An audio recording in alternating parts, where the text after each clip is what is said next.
Welcome to WrestleCulture. Phil sneaking past the cameras. Who would walk in front of the cameras? Unprofessional. I've been here all along.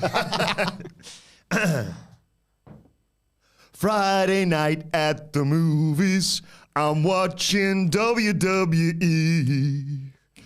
Cause who needs anything else when there's cinema with Roman and Cody? Boo, boo, boo, boo, boo. I'm Adam Wilbourn from WrestleCulture. Joined by... Is that it? WWE went 8 minutes at their trip to the cinema. You went about 8 seconds. I'm going to tread on their toes, am I? All right. I'm Adam Wilbourn from WrestleCulture. Joined by Phil Chambers.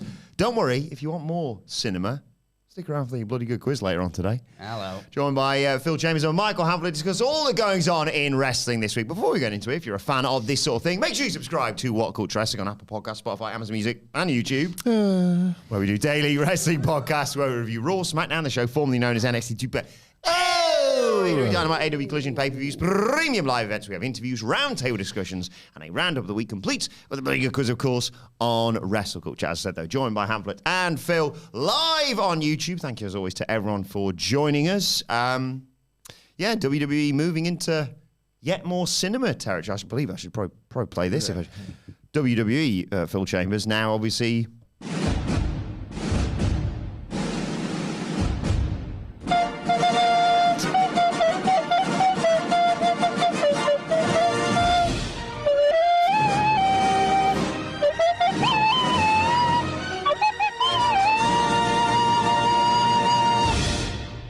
So nice. They played it twice. Yeah, I've had that already today. That's a weekly occurrence when we're previewing SmackDown, as you can understand. Obviously. Justifies its place. But yeah. 3 hours. Best films are 3 hours. Somebody made the salient point that we're going to need to switch it up a little bit. Because, like we've talked before, and Brian knocked up the Fed when it moves to Netflix. Yeah. But USA, I think, if I'm not mistaken, is owned by NBC Universal. Mm-hmm. So we need the Universal, because that was for Fox, wasn't it? Oh, yeah. So we need the Universal. Is there a jingle attached to it? What is the Universal jingle? I can't remember. So remember, they can picture the world spinning around. Yeah, but there's definitely a something thing. that goes with it. I don't know. Isn't that the Universal? Because I'm hearing Minions do it. And isn't that for the Universal? Is they Universal? So is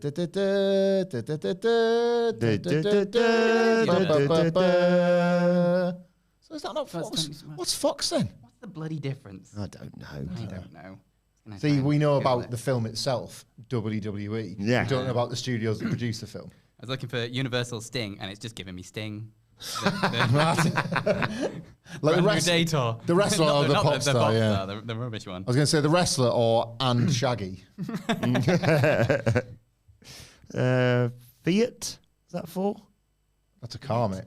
No, that's what they collabed on. They were like on the adverts for it. Were Sting they? and Shaggy. Yeah. They did an album, and then they were also shilling a car. Cars. I know they came on tour. Sting, Shaggy, car. Shaggy. Fiat. It was. They sold Fiat. There you go. Sting and Shaggy ex Fiat. It's like the Forbidden Door, basically. Somebody thought I'd actually gotten tickets for that gig when they played at Newcastle, but it wasn't me. A bit of Shaggy humour for you. Yeah. People in the comments begging for Nicholas to return. Guess who got to interview him back in the day? You interviewed Shaggy? Did you? Yeah. I was this close to the real Shaggy. I've told you this before because it's definitely something we've talked about on SmackDown.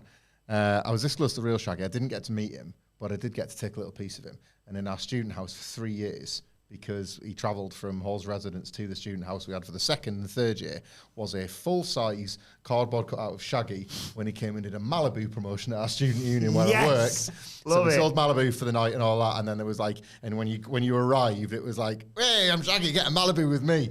And it's that pose specifically because I can remember it because he stood in our living room. He was a Christmas tree. Christmas Shaggy, just put a star on his head, hung some baubles off. When birthdays would come around, he would wear like a birthday sash with a person's name on it. Yeah, it's nice. He was an extra housemate, was Howard Shaggy. What did you think of the Cody? Shaggy career. Were you more of a Mr. Lover early 90s guy, or just call me Angel, it wasn't me, turn of the century All Shaggy? about the early 90s Shaggy. Mr. Bombastic. Yes. Whoa. Any man who can't go through a single song without saying his own name is A-okay in my book. Especially how he does it. He's always Shaggy! He's so buzzing to be Shaggy, isn't he? It's not. He was the one who always sounds like he's in pain as he's proclaiming he's arrived. Jason Derulo. I'm Jason Derulo. Why? Not Shaggy. Shaggy! There is a man that's announced himself. Loving it. Yeah. I think Shaggy can go. He's the Bad Bunny of his generation. He should have been working Mania, basically. Yeah. I like that. Phil, your thoughts on WWE cinema? It was bloody brilliant, wasn't it? Absolutely great. I loved it from the moment of the dumb car scenes going through the 7 cars. 7 cars for Roman Reigns and just one for little old Cody Rhodes. And the drone shots in the stadium and the walk up, it'd already been going for a minute before they said any words or anything. It was but it was still I am in on this. I don't want to sort of set expectations too high, Phil. But when we were able to promote our Philadelphia live show, and we did a bit of an It's Always Sunny parody in the upstairs office in this building, if and when we confirm Vegas information, outlets, hotels, Airbnbs, bars, let us know, get in touch. We're very, very open for business. When all that sort of stuff gets organised, I want you to book out the Stadium of Light, and I want you and Nicholas to film me and Wilbourn with a fleet of cars to face off with each other. Has that place around the corner? Definitely help our Vegas budget. Is that place around the corner where the kids are always having a kickabout? We'll just film it there. Yeah, that makes a lot more Might be some glass on the pitch. I want to go something that looks good on camera. You guys can produce it to that extent. Yeah, that's the podcast channel trailer. It'd be really funny to do a meeting of us and have someone there's one of those toy keyboards for their gling. Just zoom out slightly. Wilbourn sent me a video on Saturday morning of him watching the cinema while feeding Eric, and it's just absolutely precious. So I can hear SmackDown on the background, but Wilbourn's got the camera trained on Eric, and then you hear one of the keystrokes on the piano. Ding! And there it goes. It's instant. It's just he's in. That kid's being raised well. He's in. He's already had his bloodline onesie from Mark Lee Willis. It was weird because he sent me another video where Eric was just staring he's a massive smile on his face. He's such a happy kid, your son. It's just massive, massive smile on his face. And the camera pans round, it's got Grand Slam on, and then somebody throws a shoe at it and the celebrate. What are you doing there? Yeah, my shoe. No. Hi to OG Stem Cell in the chat. It says happy Friday, everyone. Carl Stevens says the first Netflix episode will be in LA. I'll be there. Wonder if I have to pick which one of my family members is watching at the box office. Yes, have you seen the arena that this is going to be in? It's a brand new one. It's got the same. You guys were at the WrestleMania with the gimmick. They're doing that indoor arenas now as well. So I've seen I don't know if it was a mock-up or something, but it's basketball, I think, is its main sport there. And they've got the 360 screen and a roar in it, a hot crowd roar in a low roof place with that screen running across the top. Oh my God. Yes, they're going to mix up the look for it as well, new set, new logos, new things. Possibly, yeah. It'd be weird to see Raw taking on Netflix's colours, wouldn't it? But yeah, I love an excuse for a new All stage. the wrestlers walk out of a big N. Yes, into that. The little door that used to be in the skate ramp set. That little door off to the side. Yeah, I love new set and new theme and new stuff, Susan. I love Neutron, stage set on board every time. After a while of a really long match. Are you still watching? It's forgotten about now, but WWE managed to ruin one of the best stages they'd created in years. Remember the early days of SmackDown on Fox? Yeah. It's that, and that little... absolutely gorgeous. I love those. But the only thing you can think of when you think of that stage is ow, ow, ow, ow, ow, ow, ow, ow, and then it went to the pandemic and we never got it back. That's going to be one of the shortest lived wrestling stages of all time as well. They went all out on it. I thought it looked great. It looked fantastic. It was kind of vaguely harking back to the original circles things, but I thought it looked really, it made it stand out. It looked really good. Big time, big time, wasn't it? Yeah. And then that's it, post-pandemic. Never got it back. Shame. There was a quiz about the dog food last week. Was there? Yeah, you missed out, yeah. Michael Cole went by the big dog once, Some episodes of Bite This Way, you can learn a lot about him. We just turn this into a Bite This stream instead. We love it. Ignore everything else. We've been enjoying that this afternoon, haven't we? Oh my God. Michael Should we Cole. do a Bite This live stream? Should we do a Bite This live reactions? Yes. us online watching an online show from 20 years ago. I mean, I've got like a Bradshaw one queued up from 2002 back at my desk, and Vince getting interviewed. Yeah, I don't think I've seen the Vince one. I've never watched it. Have you seen the Bradshaw one? I've only ever seen snippets that get clipped for online. You're giving me that look to say I'm going to get the a Blue shot. Meanie snippet. Might have been that I've seen, yeah. Where he, goes all in on the Blue Meanie for like 5 minutes, right? Talking about his wife and stuff. Oh boy, porn, and it's a watch. You know that phrase where and it's like an American jock culture thing where it's like, oh, he ate his lunch. Yeah. There's a bit in this one where he just reaches across Josh Matthews and steals a piece of pizza off the floor, just eats it, and Josh Matthews is like, as if that was like his only bit of dinner or something. Bradshaw's like, I'll have that, thank you. There's a bit in the Blue Meanie bit where Bradshaw's like, they're like, for some reason when these people leave, they're like, see, I'm like been bullying them or something. It's all bull. And Josh Matthews goes, whoa, can't imagine what that's like. Donnie Fell in the chat says, hello lads, what do you make of the reports that Tony Khan is adding injury time to the contract of Rey Fenix? We saw this in the office earlier, didn't we? Mixed. AEW had an opportunity in 2019 when I was old grumpy Gus old man that's seen every wrestling company come and go to do things completely different, and in the big ways didn't. Like, they promised a lot: healthcare, full-time contracts, pensions, just for starters, but like equal pay. Yeah, lots of stuff that they ultimately just kind of fell into wrestling's traps quite early, and then creatively did the same and all of that. And to be honest, one of my big sort of pet hates in 2024 is a bunch of wrestling fans that really know their onions wrestling wise, but have like learned that PR is a thing and don't like it. Like the shock that they have that WWE is a ruthless PR machine.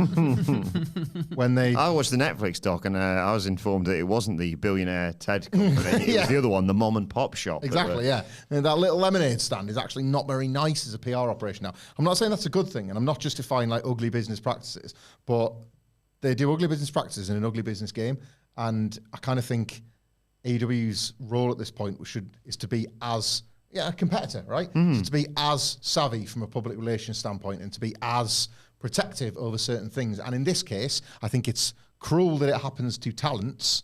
Yeah. And I feel for them, but paid, fine. You know, nobody's being robbed of any money. A promoter has that right, ultimately. If there weren't independent contractors, all of this would be a different conversation, and I wish it had moved that way instead. So I'm kind of mixed on it. Like, no rush with them either, is there? No, but it is difficult for talents that it's never been nice when talents have been trapped in deals. No, before. I agree. It will be incredibly frustrating because there's no motivation to push them. Do you know what I mean? There's no sort of, they're going. So it becomes this really awkward hinterland. I don't know if Ricky Starks is like in an unofficial one. That's just a name off the top of my head. But he's not been on television for God knows how long with this idea that he's even going to go to WWE. It's not a way to get the best TV out of your wrestlers either. If the wrestlers know that they've only had this thing dumped on them, and know they're not going to be staying, you're not going to be going out there and performing your best. I think it's a crap situation, but a lot of wrestlers are placed in a lot of crap situations, and I kind of wish it would be better for them. But this is probably how promoters should. I would expect this all the time based on the fact that we're in a very competitive landscape now. Yeah, we wouldn't even be questioning it if it was WWE. No, because they've done it 1,000 times before, and they'll do it 1,000 times again. Their bad behavior is normalized. Yeah, but at the same time, they really did pitch themselves as the babyface promotion. Totally, yeah. And this is one of the times where you could prove that and go, okay, fine. Like, he doesn't want to be here. Let him go. It doesn't matter. There's no baby. It really doesn't matter. I used to say this all the time until I kind of didn't need to anymore. There's no babyface billionaires. There's no such thing. And as you say, there's also no babyface companies. Tony Khan, I want to say this in the same breath, has done some really, really nice things in pro wrestling, including this week. Nigel McGuinness versus Bryan Danielson and all that entails and how you even get there.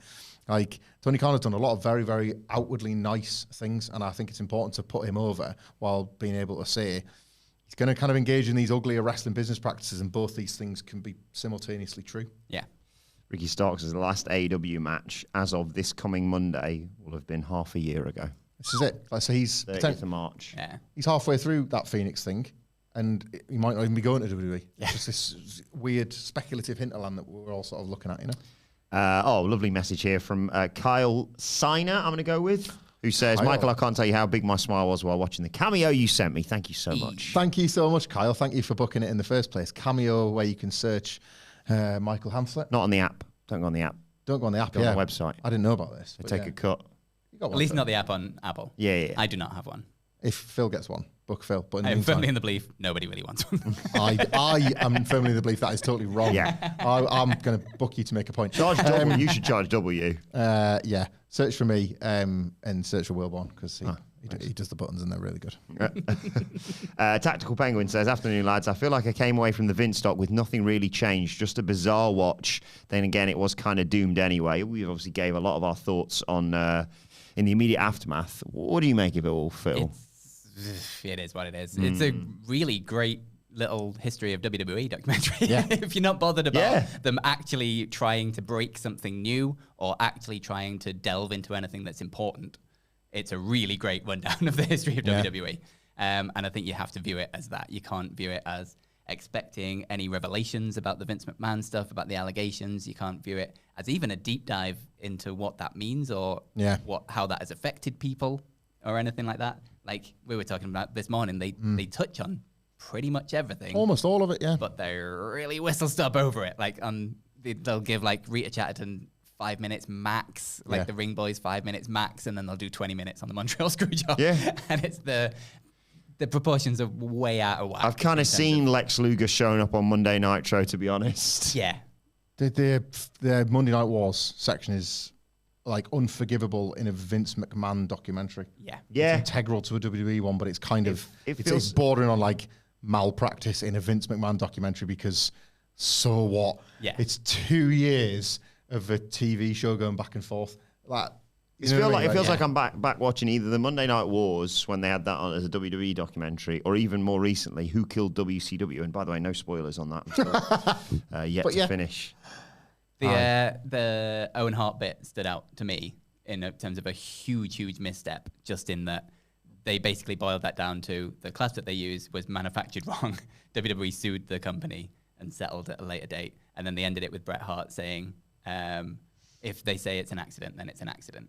Now, I can understand why Bret Hart would need to believe that in his own mind, because what happened was absolutely goddamn horrible. And like to think that is because it's someone's fault would be a really hard thing to compute in your brain in terms of this could have been prevented. Yeah, he needs to live in peace, like doesn't he? Yeah. But all you have to do is watch the Dark Side of the Ring documentary, which wasn't that long ago. That is incredibly comprehensive, brilliant Dark and Side goes of the into Ring. it. And you have a whole different take on what happened. They didn't even speak to Martha Hart about it. Like that seems like a really easy win if you're going to go out and reach out to someone in terms of actually wanting to portray a balanced and non-biased opinion of Vince McMahon. Shocking what they used for that. Like I remember, I had flashbacks to when I used to go climbing with my dad, and I was like, "You're using that for that? The quick release, the carabiner stuff, and ridiculous." The Dark Side came that was 2 years ago now, probably something like that. Yeah. Something like that. It was 5 years ago because it was the 20th anniversary when he released it. John Pollock did a phenomenal audio documentary, and it was the first time anybody had crystallized this for me. He had Michael Landsberg on, who presents Off the Record in Canada, and he used to get all the wrestlers on. Michael Landsberg was talking about how he wished he'd asked a question. He had that moment where he was on the plane home or something going, and it was that because he'd been given access, right? It was Vince and WWE doing damage control and trying to get on top of the story because they knew things were about to get quite bad legally. And he said, I should have said, what would you have done if it was Shane as pertains to stopping the show? So the Netflix documentary asked that. And that question has sat with me from the second I heard it in this John Pollock doc. And I was like, that's interesting. Maybe they've heard that and thought, we've got him. Let's ask him. And then he answers it in a very Vince McMahon way. And then he says, even if it was me, I wouldn't have stopped. This by this point, he does this Law of the Jungle stuff. And he's like, there is business first, business. I would have kept the show. But the same documentary where Landsberg mentions that, they talk about how the conversation's been wrong all along. The question isn't, do you carry on the show? The question is, when have the police told you to stop the show? Because it's a crime scene. Yeah. The second that Owen Hart has been wheeled out of there, that's a crime scene. Obviously he's died, and as a result, then suddenly it becomes, how has this person died? But even if Owen Hart survives, that's how has this person almost fallen to their death? Yeah. That's criminal negligence at a minimum, and then everything else after that. And like, that never gets talked about. It's never this sort of, like, how is it in the hands of Vince McMahon in the first place? But everyone is acting all of a sudden, and you have to make a lot of impulse decisions and stuff. So in the moment, you don't forgive it, but you can sort of see how things have played out the way they have. With all that benefit of hindsight, they can address it like that. They can actually look into the police failings and the failings of, like, well, WWE is this multi-million-dollar organization. How have they not immediately been, like, in conversation with the local police, and before the next match, before Jeff Jarrett and Deborah are sent out there to cut a promo while, like, Owen's body is being wheeled past them, and then go out and have their comedy match? How is the conversation not, oh, should we carry on? But, right, well, this is the end. Yeah. That's the first thing, and then it's like, what do we do from here? Yeah. And that's the fact that that's never happened, because they're also show must go on. Yeah. Not that I want to relitigate Owen right now, but this is sort of the point that we were talking about. Yeah. Every story needs relitigating 10 times over and gets nothing. Yeah. It gets a little... They get there. Yeah, but the moment they get to the, like, gotcha or something, it's moving on to the next thing. Yeah. There's no actual delving into that as a moment. It's just lead up to the thing, and then we move on, and then there's this wrestling thing that happened. The Rita Chatterton one as well, they're just like, well, no one seemed to be that interested in hearing her story. Then you think, but here it is, and here's what we're going to do.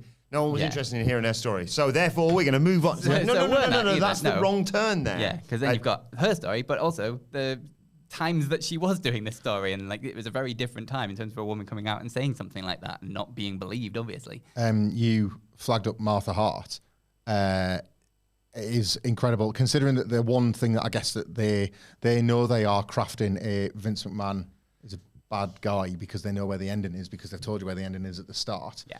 And I suppose you have to be a legend and stuff.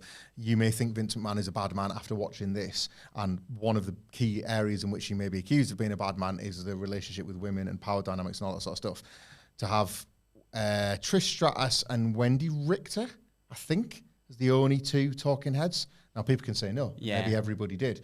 But if they did ask, let's say they asked 30 ex-female wrestlers or employees of WWE, and all of them said no, well, then tell us about that. Yeah. Put that in the documentary. Like, we had Steph. Sorry, Stephanie McMahon. I should count Stephanie McMahon, but I know you what you understand mean. why the line of delineation is there. It feels like they kind of went to WWE and said, who could we talk to that would be good? And WWE were like, oh, Mark Calloway, like, Trish will be good, like, all these people. And it's like, they're all way too tied to WWE still. The Mount Rushmore crew had a terrible day. All of them. Like, all of them. Cena, Rock, Austin, Undertaker, Hogan, like, the biggest guys we've ever promoted.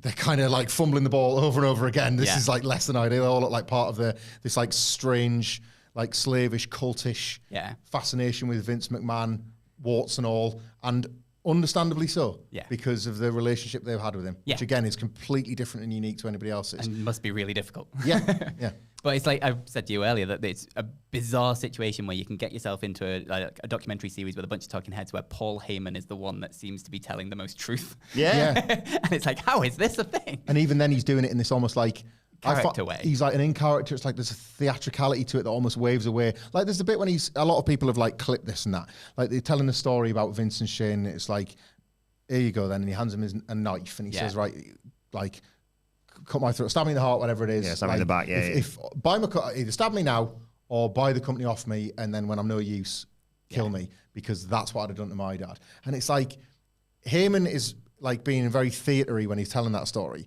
but you can also believe that's how Vince did it. So he himself is treating this as a bit of theater, a bit of performance on a plane or wherever they were having the conversation. And he's just like, now it's like nothing means anything. This is human loss, this is human cost, and nothing is being accounted for. Yeah.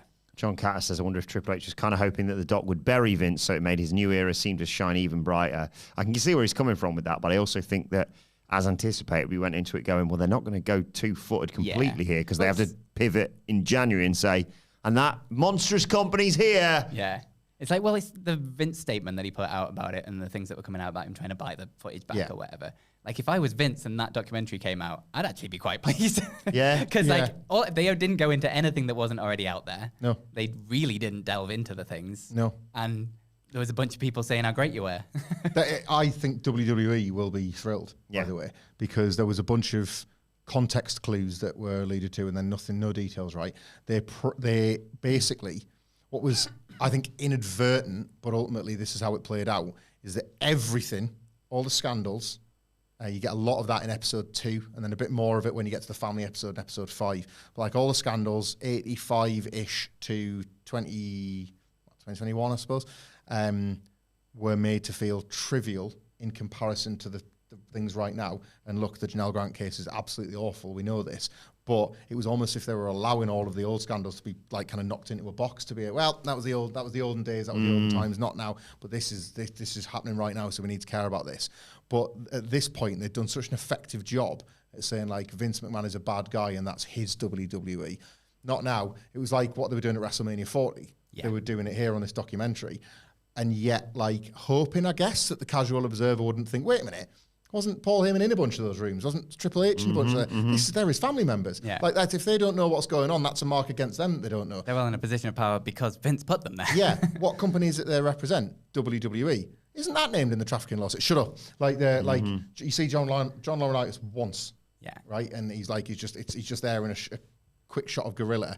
He's named in it. And he was the number 2. He was like one of Vince's right-hand men for all that time. And it's like Bruce Pritchard, I guess, is like established as like this guy that will kind of defend Vince to the hilt, and then the documentary like kind of rightfully makes a mug of him at the end when they do the sort of 2 days later title card after he said Vince is a great guy, and then the last of the story comes out. But even then, like I think Bruce Pritchard comes off terribly, but he is sort of what that documentary should look at or encourage its viewers to look at is like, right, here's an inner circle guy that is kind of hanging himself out to dry the more he defends Vince. Like everyone's in the inner circle. That inner circle's canny big because it's all the people. I'm not saying everybody knows everything. I'm not saying anybody knows anything. I don't want to, sort of make those assertions. But the documentary doesn't even invite you to think about that yourself. Yeah. I thought it was a bad documentary by the definition of what that is. Yeah. With some like excellent footage, extremely watchable, well packaged 6-episode bit of television. Yeah. Like bingeable, like. I don't know. I still don't know who it's for. Like No. I watched it and learned nothing. Yeah. I don't think by halfway through episode 1, the mythical sort of front of Netflix. I was going to watch this thing I always watch, but I'm going to give this a try tonight. Somebody like I don't know. I think like Last Dance is a good example of it, where it went way beyond the scope of basketball fans. Yeah. In terms of just this is a really interesting person. This is an interesting story. I'm the most casual of casual basketball fans, Same. i.e. like, oh, cool, there's basketball on in the Olympics. I'll watch that. I'm aware of, LeBron James, etc. Yeah. But I was hooked on that. Yeah. So, I think you're right. And I think they it's- know that most people at some point has been like, I was 6, but I loved wrestling. Is Yeah, it everyone inviting knows that it's a thing. I'm not and convinced it's a weird inviting world. enough, this doc. That's the point. I'm not. And Louise has watched the whole thing. Has she? Yeah. I need to see Liam if, did as well. I need to see if my wife's sort of interested in giving it a go because like she's 20 years of being with me. So much she's attended a WrestleMania.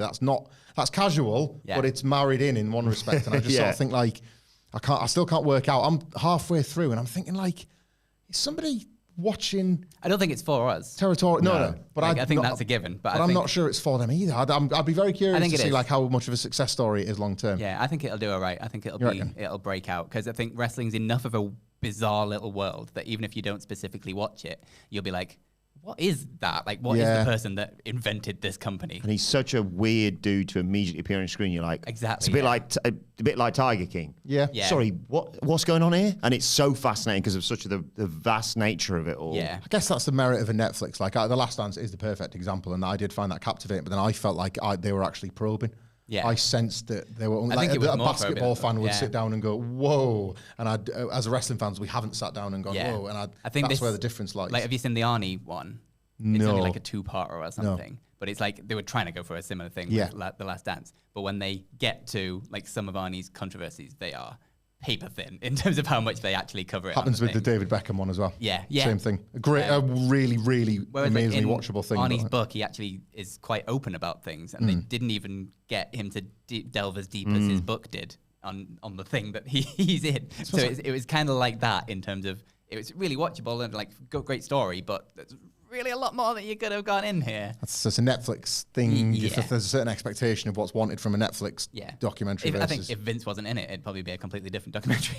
I wonder, if Dark Side of the Ring, in whatever version that continues going forward, take a look at this and examine the key stories that they have yet to profile. Owen, they've done Chris Benoit, other ones that people will remember, and use this documentary as a guide to be like, right, there was a one line there. It's time for us to put an hour into this. It's time for us to sit down with the folk and then almost use this now as a springboard for the stuff that they've not yet.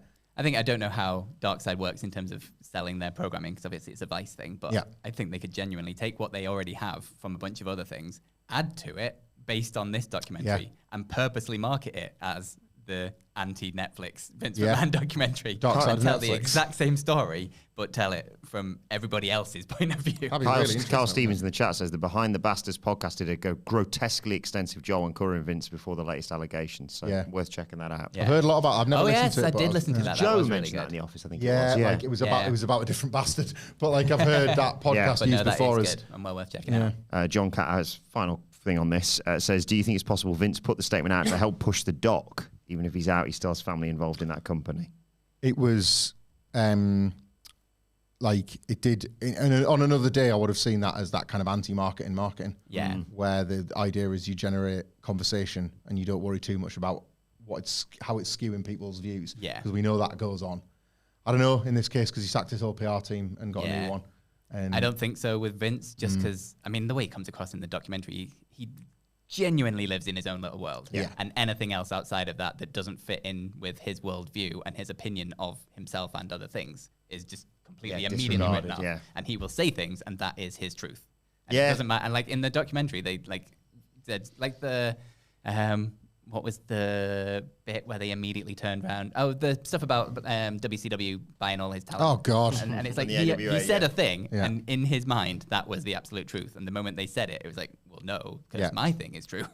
And he said he works like with 3 brains, and it's like part of his working process is that there's always something that is thinking with the dedication of how you're looking at me right now. Yeah. But that's actually my 3rd stream, and here's my 2nd stream, because then it was like pretty gross because one of them is thinking about one of them's always porn, that was like channel. That was how he kind of like it was used as as like a dramatic hook to tee up the final episode. But his process is how he rationalizes his, I don't know, like psychotic attitude towards work or something like that. Yeah. But he just that again is like nobody's going like, well, that's not all right. Just because that's how your brain operates, it doesn't mean that I can't. And I need you to really channel into this. Yeah. But again, it's just another McMahonism that is allowed to be, it's just taken as ready out. That's Vince. Yeah. And like the documentary makers fall into the same trap that like a lot of other people did. Yeah. Like but the worries that he was a superior. It was different when the power dynamic was he's your boss. Yeah. Netflix didn't have to approach it with that. Yeah. But then you hear the stories of him arriving at like 11 at night with an entourage and stuff, and it's like that's him keeping that power dynamic established, isn't it? Right, let's move on. We will circle back to this, no doubt, in the coming weeks. Shout out to Michael Laverley, who says, here's to the weekend. Love you, dads and dog dad. Shout out to you, Michael. Thanks for joining us, as always.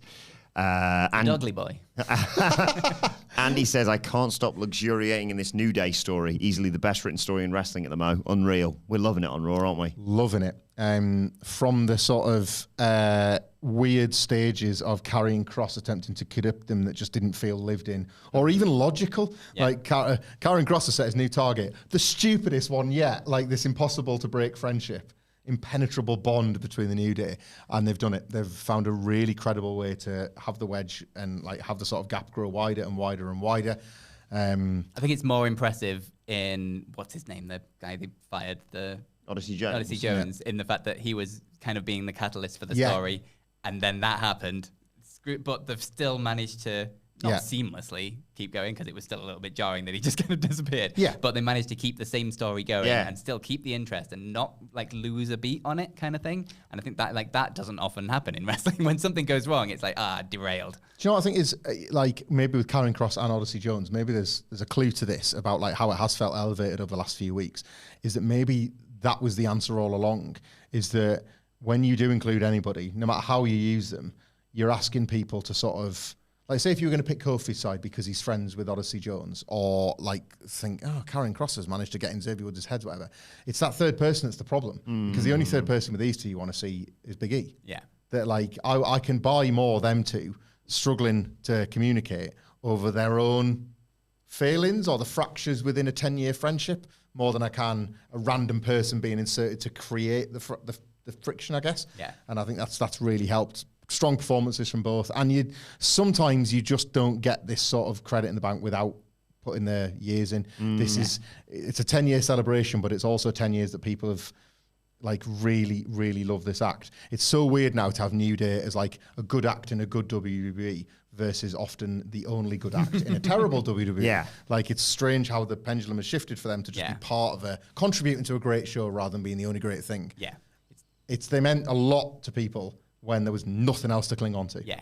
It's also firmly rooted in reality in terms of they've been together 10 years. Like, of course they're going to have struggles like with personalities and things. Like, you look at any band that's been together for 10 years, they end up having some struggles. You look at just like brothers in families or whatever. Whenever someone is that close for that long, things happen, and it does. And it's like, because they've always so firmly said that the New Day will never break up, we're going to be the one thing in wrestling that never breaks up, gives you that little bit of doubt of like, well, but no, they can't, because they've been saying this all along. It's such a subtle difference. Using the Rockers as a comparison, it's such a subtle difference with most tag teams in wrestling, where like, rather than wondering when you can see the seeds are being sown for the split, it then becomes about the how and the when. Yeah. Isn't it? It's like, what's going to be the moment of no return where somebody's going to turn, and then it's like, oh, when is he going to turn? You see the tension, The tension here is that you hope they don't. Yeah. And that doesn't happen very often. Yeah. You don't get too many of them. It's like, please figure it out. Yeah. Like, and the promise of it, if they do split, they're going to go all out to make that match as great as they possibly can be. You've got the stuff with Jey Uso now being the IC champion that could very much tie into it, especially what Xavier Woods was saying on Raw about like never having the singles title and thing. And that's why everyone looks down on him.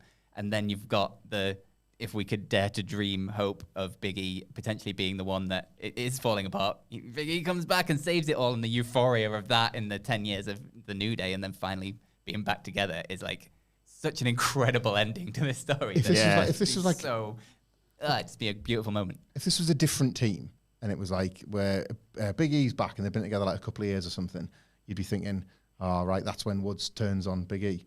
But that's like that's nightmare fuel. It could happen. It could happen on the 10th anniversary, but it is nightmare fuel, isn't it? To even think about that rather than just well, tonight's the night.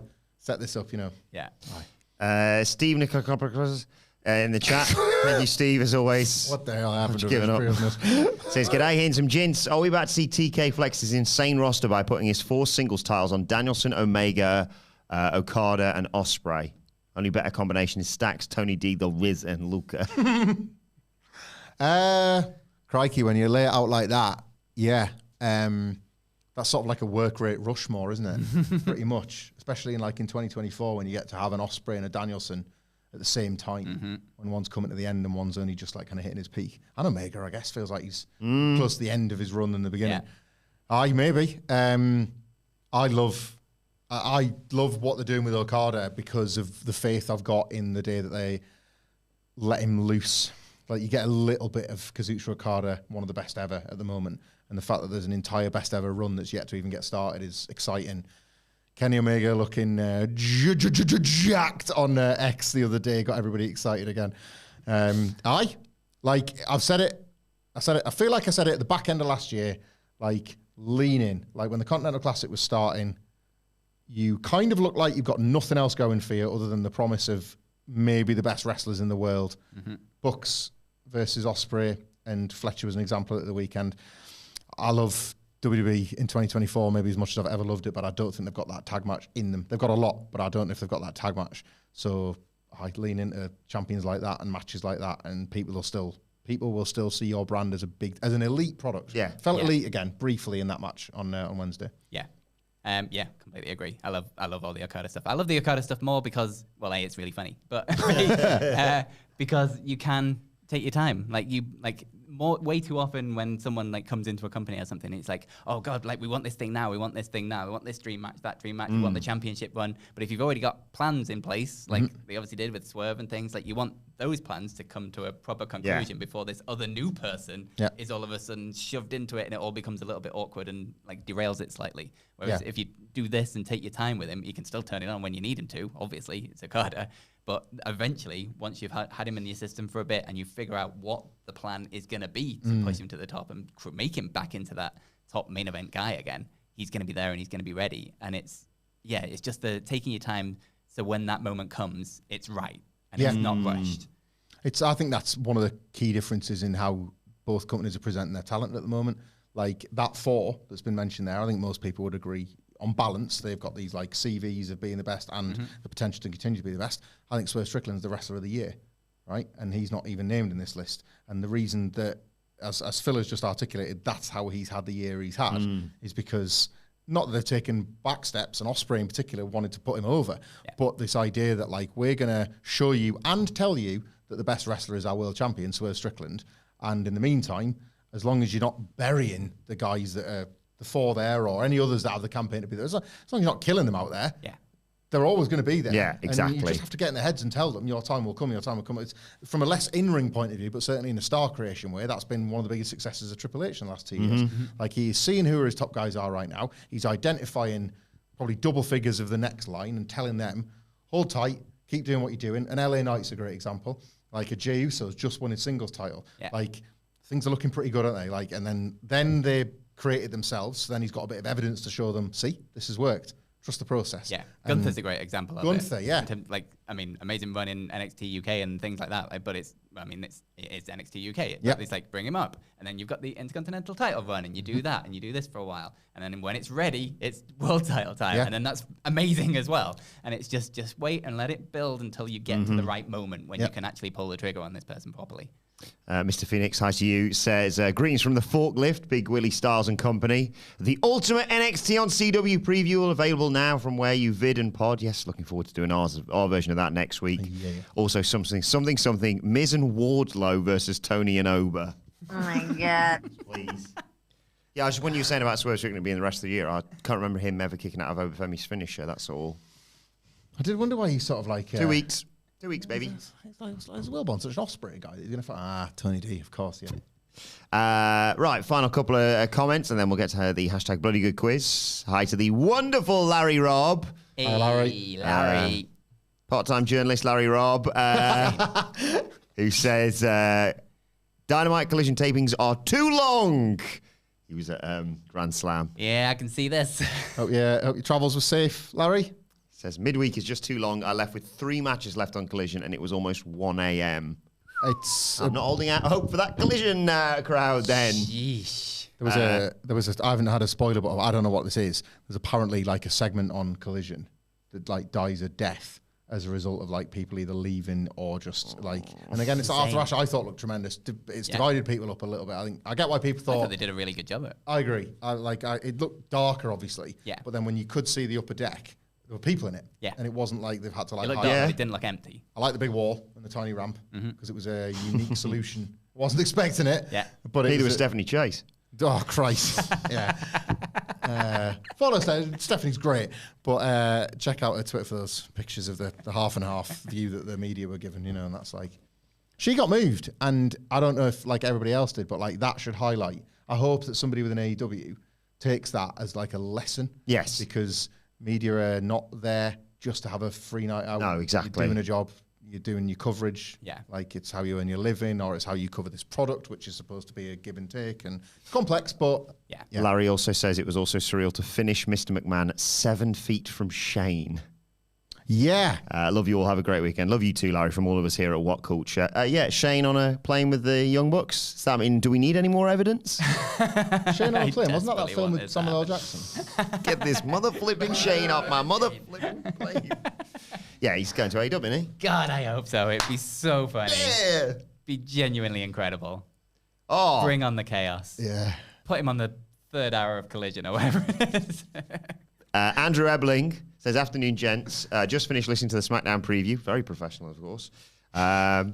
Before I go on it, but is it Andrew's birthday today? Matt Reigns just wished him happy birthday. Happy birthday, happy Andrew. Birthday, from all of us happy here at What Culture. Just finished listening to the SmackDown preview before I go on my own couple child-free trip to New York to celebrate no longer all being in our 30s, a concert at the Garden is booked. Oh my God. Well, small. We were on. I was recapping my own version of the MetLife chaos in 2019 because we were talking about SummerSlam being at MetLife. Yep. And I think anyone that went to WrestleMania 35 has a slightly skewed view on that stadium as opposed to the excitement that you would normally get around a big stadium show. Yeah. So he's doing. I was saying like that was part of my wife and I's kid-free holiday, and he's doing the same.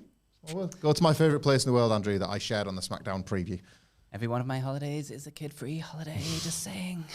Rubbing it in again. Everyone here, Monday, Tuesday, Wednesday, Thursday, Friday, Saturday, Sundays. There's a kid-free day. And I'm really happy for you. I'm going to leave the final comment before the hashtag Bloody Good Quiz to one half of a couple celebrating their anniversary. Yay. Matt Rains, hi to Matt and Ashley. Happy anniversary to you too. Guys. Matt says, happy Friday, brothers. Nice jacket, Hamflett. Hope you all have a good weekend. Bad weekend to be a Watford, Doncaster and Wolves supporter. Yeah, in the mud. Eat it, Donny Rovers. We'll kick that hornet's nest. Cheers, guys. Legends Land coming soon. Stay tuned. Yeah, they've had another football-free day. Like a kid-free day, a football-free day. We will keep an eye out for that one, though. And happy anniversary to Matt and Ashley Rains. Speaking of which, enough of all this. It's now time for a Bloody Good Quiz. And this week's quiz is brought to you by Man Ashley Rains. A quiz specially dedicated to them celebrating their anniversary. Congratulations to you guys, and hope you enjoyed the cameo from Michael Hamflett, Dr. Fed himself, celebrating with you.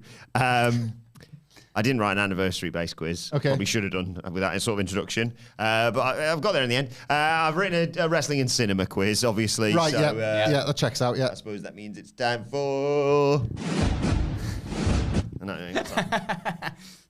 Hi to Andy, who says, I'm worried for the Punk Drew after they've lost the main event. Not only is Punk one step closer to imploding, but they'll have to hold back in the match. We talk a lot about that on the SmackDown preview. It's going to be Do great not drama. give up hope. I still think they might put that as the main event, if I'm honest. I think there will be a decision made on Friday, then unmade on Saturday, and I can't wait to see how this plays out. I also don't think they have to hold back if it is before it. Yes. Yeah. Hell in a Cell, Mankind, and Undertaker going on right before the main event.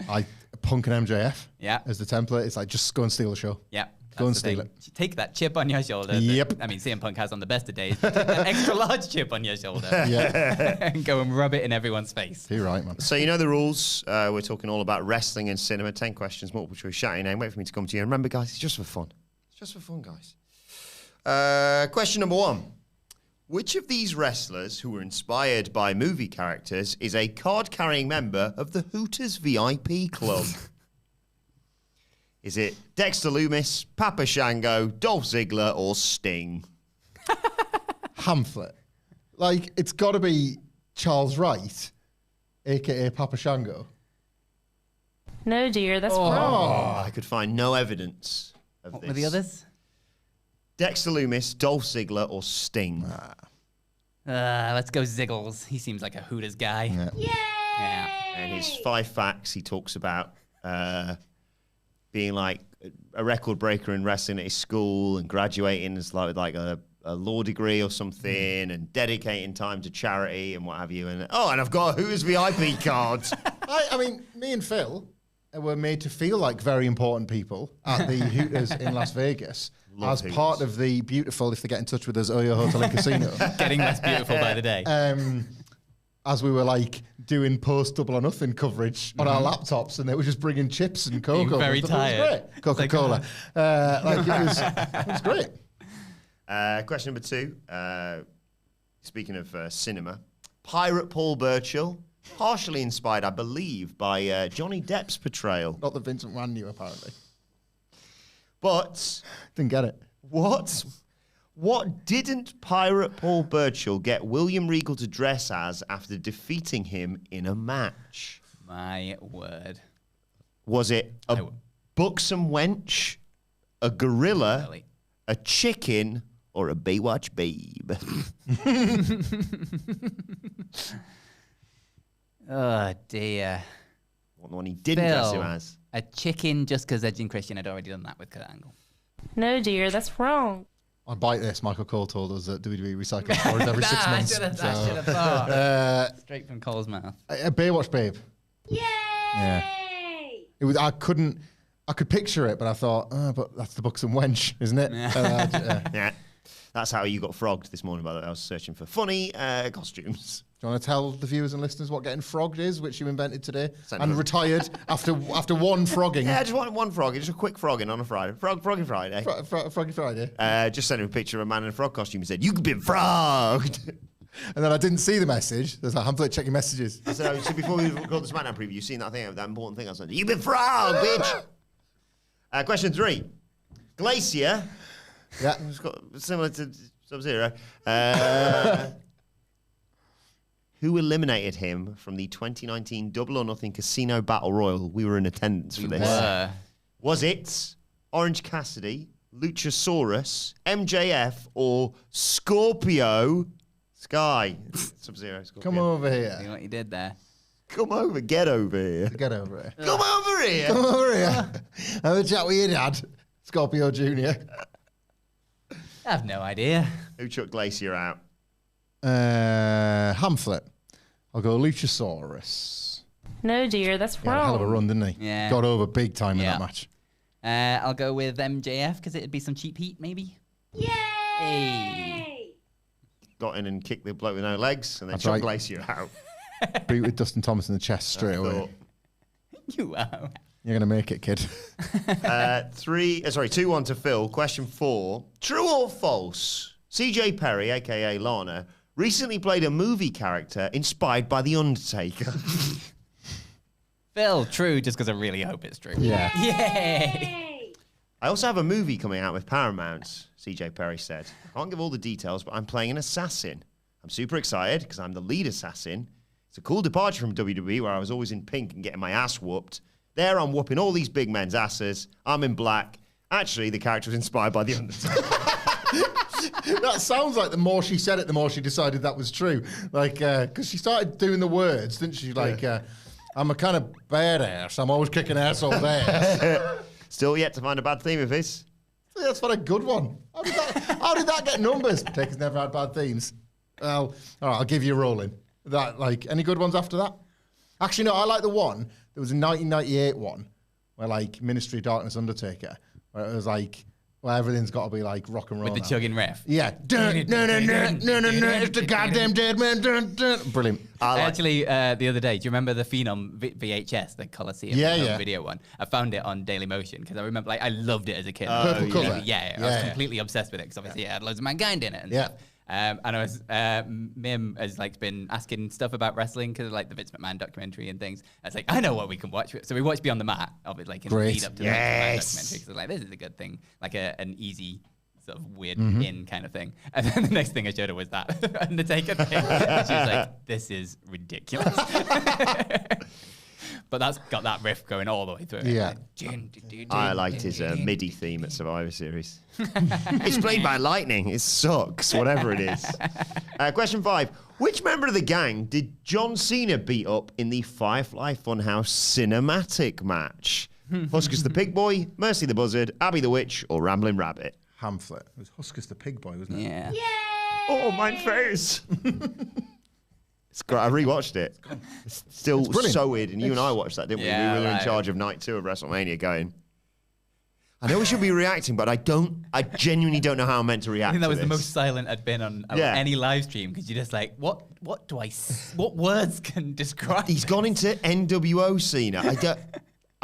Have I fallen asleep? A rare bit of good WWE comedy from that era was the immediate cut to Titus O'Neil. Legend. Brilliant. The Gronk. Anyway. Sabian nicking Christian's pen. 3-2 to Phil, halfway through. Speaking of animals, though, remember Outback Jack? Yeah. Might have been partially inspired by Crocodile Dundee's success. Part of his vignettes, though, saw him having a drinking contest with which animal from Australia? Kangaroo, koala, cow, or wombat? I've seen these vignettes as well. A drinking contest. Kangaroo, wombat, what were they? Koala, bear, cow. Koala. Cow. Yeah. What's your favourite opening lyric to a Wombat song? Sorry. Ugh. Why is cow in there? Yes, he ran out of Australian animals. Can't think of anything else. It's a sheep Oh, they like cow. cows. Yeah, they'll just take it. They'll eat that Kangaroo, stuff. koala, cow, wombat. Hamflett, kangaroo. No, dear, that's wrong. Phil, cow, just because it's so weird. Like, why would you invent cow? Yeah. It's a cow, but it's got one of them hats on with the corks hanging down. It's really funny. It's weird. I'll give it a look. Dig it out. Yeah. Question 7, 4-2 to Phil. In 1PW in 2006, the Blue Meanie, inspired by Beatles' Yellow Submarine movie. Wow. I just want to give him a mention. We love Blue Meanie. Yeah, he's a good egg, Blue he's Meanie. good. He and Al Snow won a match against Tracy Smothers and Chris Hamrick, where the losers had to do what? Is it wear dresses, shave their eyebrows off, kiss their opponent's feet, or get shoot beaten up by JBL at one night stand?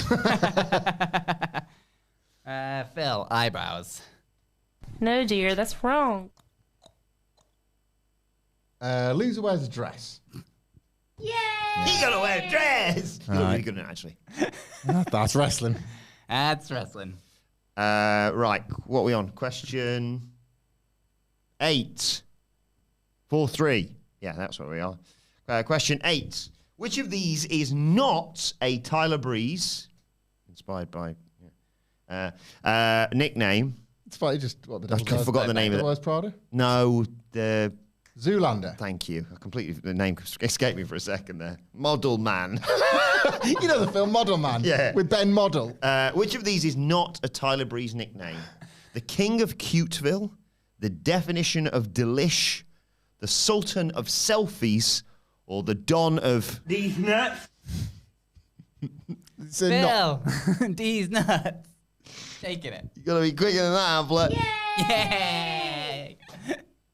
Right. You have to get the last Can't two believe you didn't correct. get that one, you know, dummy. yeah. Call yourself some kind of wrestling know-it-all person. Right, I think you've got a chance on this one, though, Thank Hamflett. you. It's It's nice to get my hair ruffled. Isn't that very often on it? it's about I don't know whatever happened to him. Do you remember Okato from TNA? Yeah, I think he just retired early. Yeah. I don't know what happened to him. But at one point, he palled up with Samoa Joe in TNA, Phil, where Samoa Joe gave him a video camera to secretly film the Pope D'Angelo De Niro committing crime and just generally being a bad guy in TNA. But what did Okato say when Joe gave him the camera? Was it lights, camera, total non-stop action?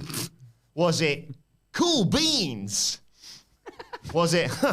The Pope D'Angelo De Niro is going to call me Tarantino. No! Or catching the Pope D'Angelo De Niro committing crimes is going to be Martin Scorsese. What was the first one again, please? Lights, camera, total non-stop action. Option 2, cool beans. I'm gonna, Tarantino, no. Scorsese. Hamflett. I'm going to go with cool beans. Yeah. So many better options. Sorry, I had it. Lights, camera, total non-stop action. It's right there. Right there. Something was kicking around in the back of my head. Police camera, total non-stop action. If anything. That was a good show, wasn't it? He's crashed, he's crashed, he's crashed. Best theme to a show ever. Right, so you need this one to tie it up and send the fans home happy. Yeah, a draw. Traditionally the way that you want to end a main event. Draw. And Americans aren't used to it as well, so it always throws Tie them off. game. What about overtime? Who's going to get the buzzer beater? I was enjoying reading about Lucha Underground, which I feel more and more like I want to watch, but I also think there's a chance that we decide to do a special podcast where we do like a week-by-week rewatch. And we could. Because I read a bit about it and I was like, this sounds a bit of me. It was pretty great. I did watch the first 2 seasons. I watched the think, first and then season and then I fell dropped off. I got the Yeah. big Yeah. payoff and then I lost track for some reason. I'd happily do that because it lends itself to reviewing because it is very TV, but it's easy to avoid spoilers. Yeah. So we couldn't preview it as such, but we could do a week by week review of it easy. Well, for the purpose of this quiz, it's very cinema, but yeah, I agree with you on most parts. Matanza Cueto, have I got that right? Yeah. How did they kill a wrestler in Lucha Underground? Was it threw them off the roof, Baron Corbin style, decapitated them with a kendo stick, ate their face off, or flushed their head down toilets? Literally the whole head. Whole head, shoulders remained. Do you know how they killed someone? Quit. Throw them off the roof, A relation of Dario Cueto. decapitate them with a kendo stick, ate their face off, flushed their head down toilet. Throw them off the roof They really did like jumping off. of Thanks. the temple. Yeah. No, dear, that's wrong. Ate their face off. Yeah. What a show. He got like They were in a- pushed. yeah. They were in a cage apparently. Someone got bumped into the cage and just saw his opportunity. Ah! This Sounds like my kind of show. Unfortunately, or fortunately, if you're a fan of Phil Chambers or Phil Chambers himself, that means... Is that an all? Like, he's still allowed to be a fan of himself too? And or a fan of both? Yeah.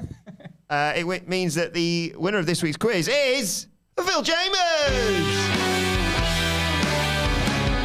Let us know how you got on in the comments section below or on X at WhatCultureWWE, of course, where you can follow all three of us. You can follow the winner of this week's quiz at Phil My Chambers and Instagram too. Do that as well. I know. Put stuff on X. Put stuff on Instagram too. Have you ever thought about that, Will? And you can follow Michael Hamflett. Just on Twitter at Michael Hamflett. Or Cameo, I guess. Follow me there. Yeah. On there.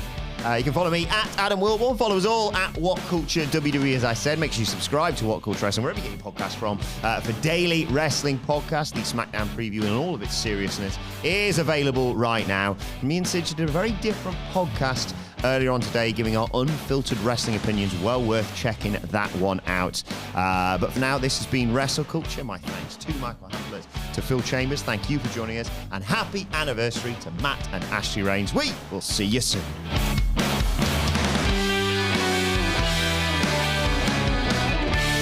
WrestleCulture is recorded in front of a live studio audience. Wrestling. Bye, everybody. Have a great weekend. Where did Phil go? Oh, where's he gone? Happy anniversary again. Yes. To the have a nice Rainses. weekend enjoying Teddy Swims, Ashley. See you later, guys.